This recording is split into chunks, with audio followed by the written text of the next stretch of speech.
Hello, people. Welcome back to the Road Up podcast. This is season 6, episode 4. Today, we are talking something about that quietly, destroys relationship between people that even realize what's actually happening, right? Trust issues. That fear that says what hurts. What if they hurt me? Like, what if they leave me? What if I open and then I regret about them? And the tricky part is sometimes trust issues are not a paranoia. Sometimes they are just learned survival responses. So, with no further ado, let's unpack everything. Welcome back. Alright, let's talk about what are trust issues really, right? Trust issues are not simply being suspicious or anything, they are like repeated emotional patterns where your mind struggles to feel safe with vulnerability, isn't it? That's the actual thing, you know. Mostly it can look like many things like constant overthinking, like checking messages repeatedly, reading hidden meaning in every simple actions, like difficulty opening up emotionally, expecting disappointment, needing reassurance constantly, testing people instead of trusting them. That person maybe genuinely wants some love or your admiration or whatever you call it, but the nervous system always expects kind of a danger kind of a situation because they have gone through that kind of similar situations before in the past. All these things, you know, uh, they do really come up as like trust issues. So it's not just in relationships; it's also in families, friendships, whatever you name it, business. Just you can correlate with wherever you are in your life right now. So based on that, you will understand it does exist at every step of our life, and everyone goes through that. So yeah, shall we talk about how trust issues usually form? Like just say like betrayal, like cheating, lying, my personal favorite, manipulation, broken promises. Like for example, one painful betrayal can make brain cells like you should never do this again kind of a situation. Like every one of us been there, might have experienced one of these things I said earlier, right? Like cheating kind of a thing, it can be anything, lying, manipulation, broken promises, and so on and so forth.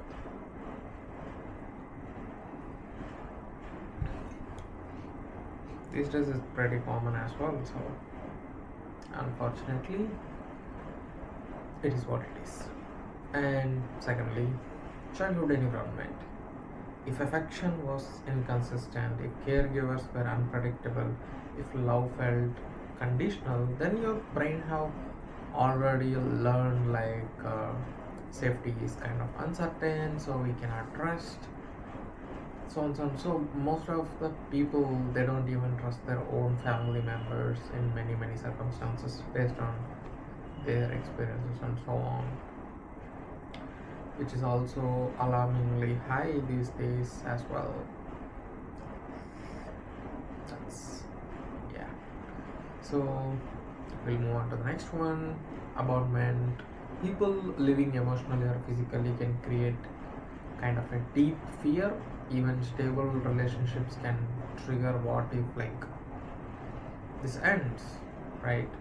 Something just began, something will end no matter what.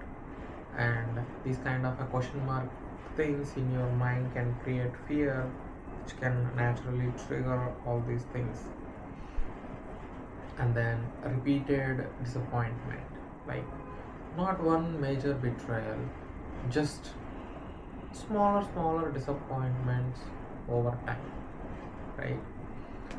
So they can really create a pattern, and then their brain actually goes like every single time it is gonna be like, okay, another major betrayal is gonna be there, or another disappointment is gonna be there, or so on and so forth. Like, the moment your brain is in flight or fight mode,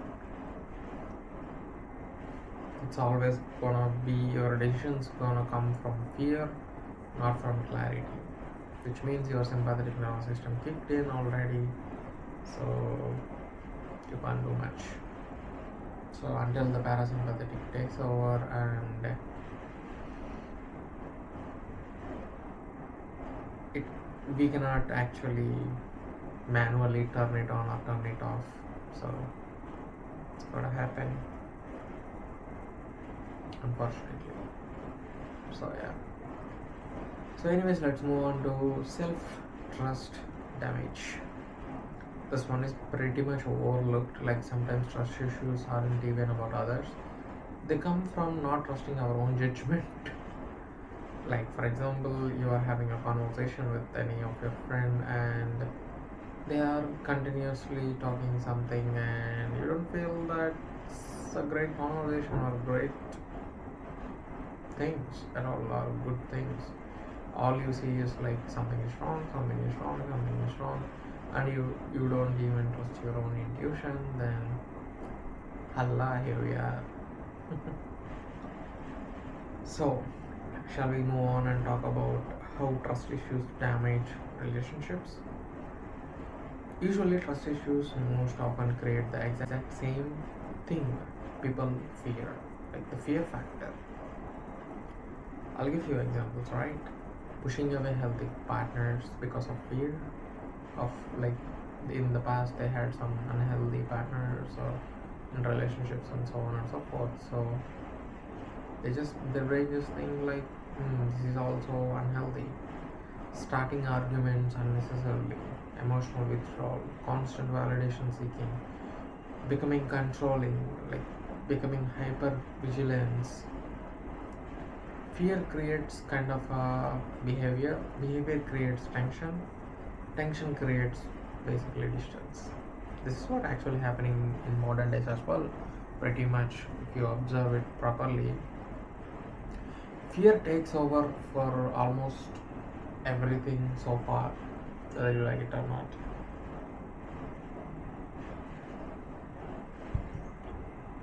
Because ultimately that is what everybody is doing.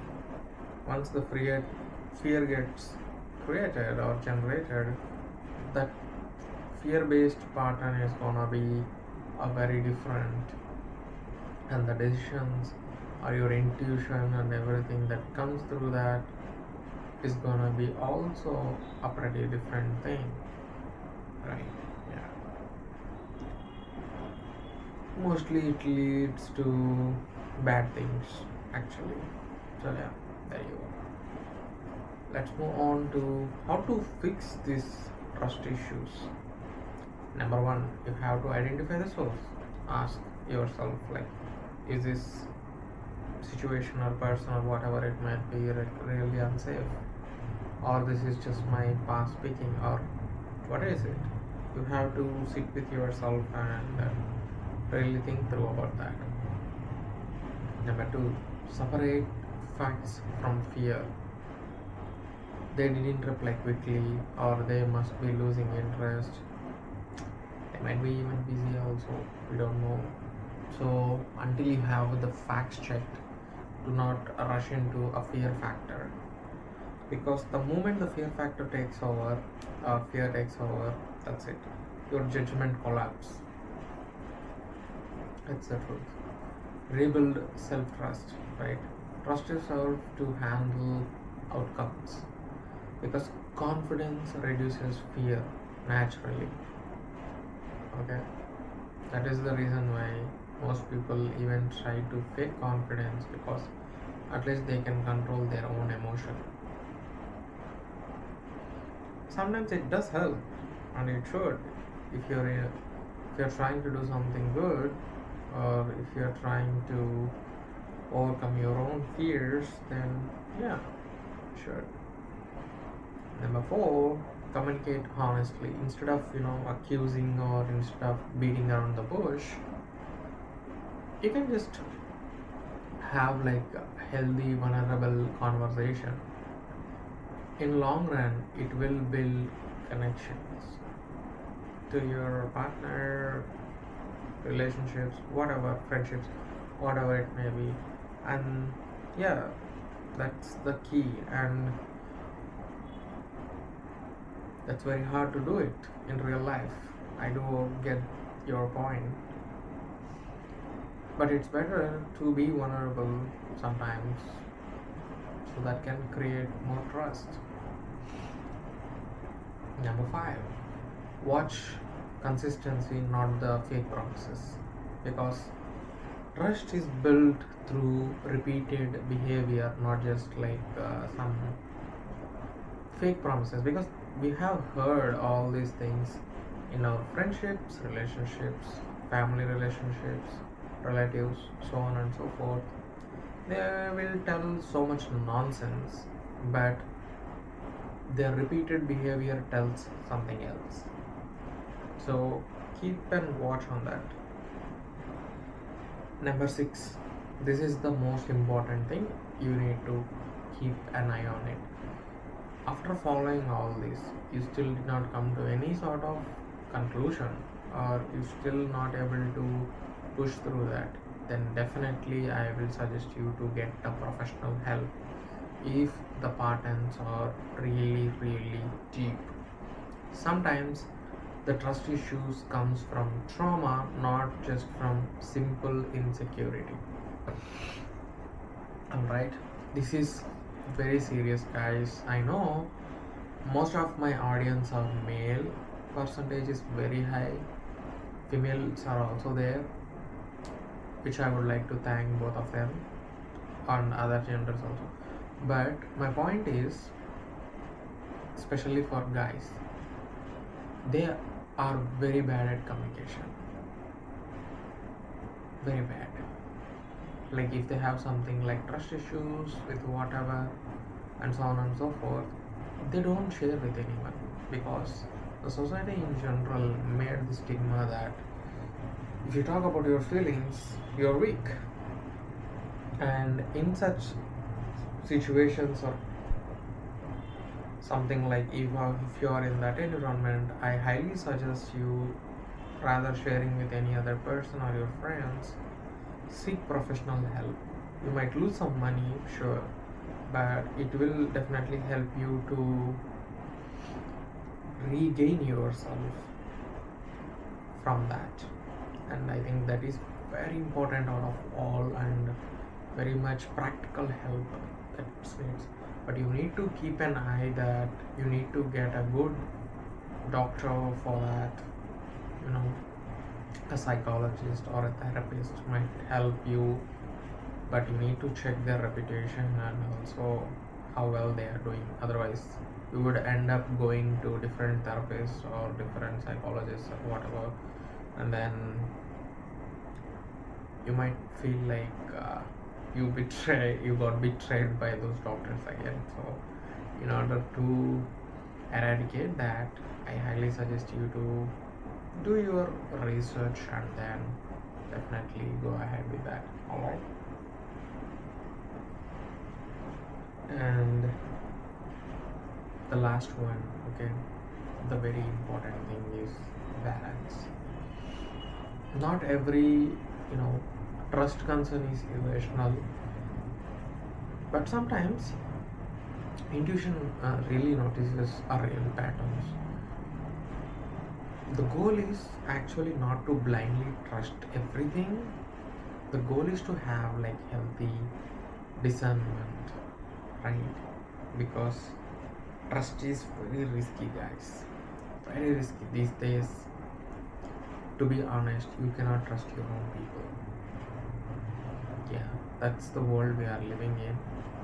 You cannot trust, forget about relationships and all those things. You cannot trust your own family members, your own relatives, or your own close friends anymore, because the world became so bad that if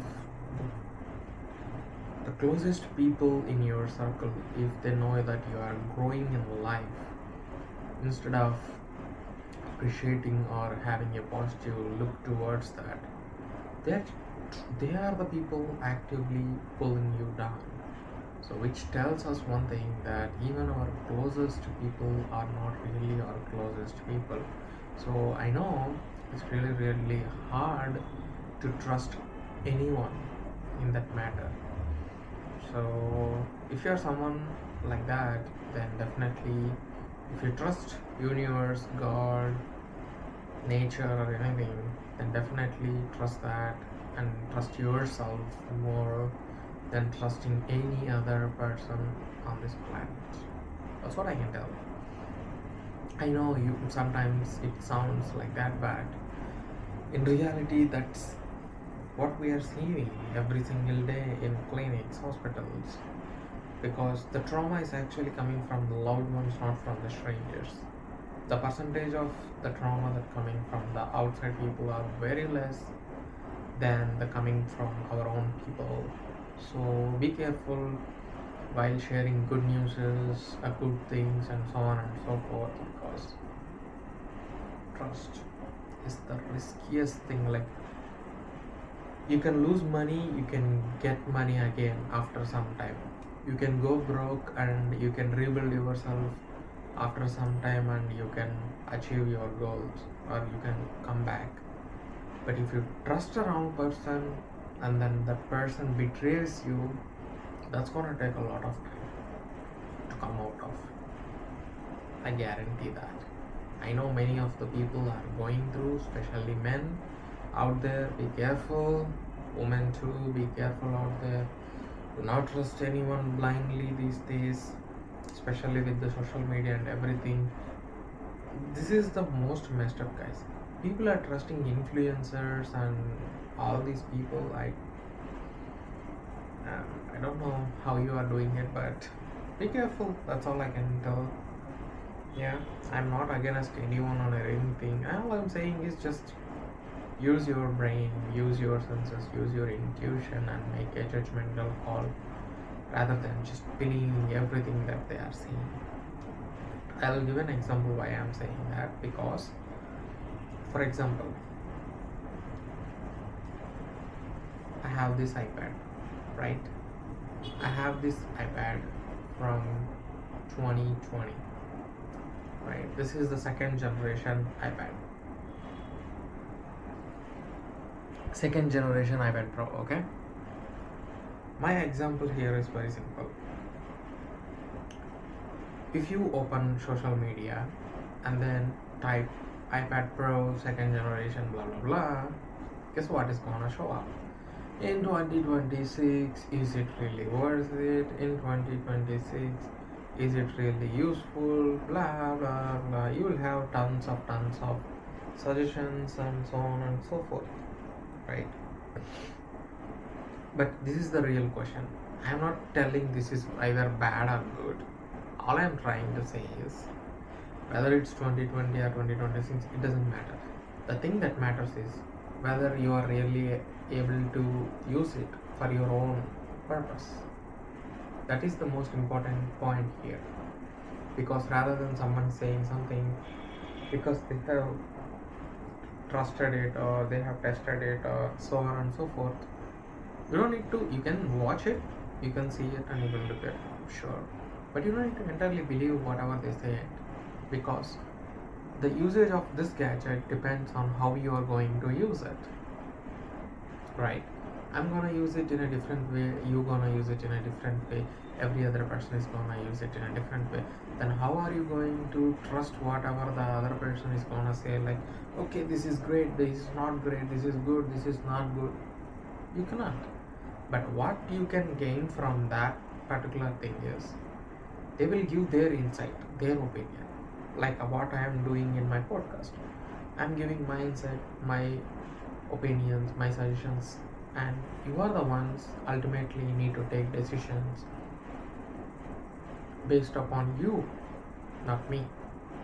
And whether it helps you or not is up to you. So that's why it's not about the device or anything. It's about how you process your thoughts and how you're going to make use of the information. Same way, you cannot trust everyone just because they are nice, just because they are good, just because they are they are being sweet, these, that. These are facts, these are things. You just need to be patient, be observant, and then come to a conclusion. Because the moment you start revealing sensitive information to your so-called close friends or your partners and so on and so forth, guess what's going to happen? Things are going to turn around and might get messy, especially in 2026. Things are really crazy. So yeah, so that's why all I'm saying is like, but on the contrast, without trust any connection will feel definitely shallow, for sure. Healing trust issues, like, that doesn't mean becoming naive or anything. It takes a process. It means you become emotionally stronger and you trust your own intuition for the matter, and you take care. All right, so I hope you gained some sort of insights from my opinions here in the Road Dog podcast. If you really did, please comment down below what you liked here and any suggestions. I'm open to any suggestions that you are gonna give. I know these days people are suggesting me to speak in native languages and so on and so forth. I'm sorry guys, I'm not doing that because I do have an international audience across, not just India. So I think it's better to keep English as a primary speaking language for now. And if you want to, this is available on all audio platforms and also on YouTube as well. Audio platforms like Spotify, Apple Podcast, Audible, Amazon Music, and so on and so forth. And also you can find it on video platforms like YouTube and YouTube Music as well. So there you can actually have subtitles button. You can watch it in your native language if those major platforms support. So you can get my point. It's been a pleasure for me to continue doing what I'm doing. I know I don't do crazy edits or anything at this point of time. The reason is I don't have that much of time. I am just a solo creator so far, creating whenever I have time, and that is the reason why I'm not doing crazy things. I'm just trying to communicate my point as much as possible with my experiences and everything I have experienced, or my colleagues' experiences, friends, so on and so forth. It's just a small, insights I'm providing to the world from my side, which might help you in one way or another, hopefully. So, being said, thank you so much for tuning in to the Road Dog podcast, and I'll catch you up soon. Until then, take care. Bye bye. Signing off. This is Dr. MUKUND.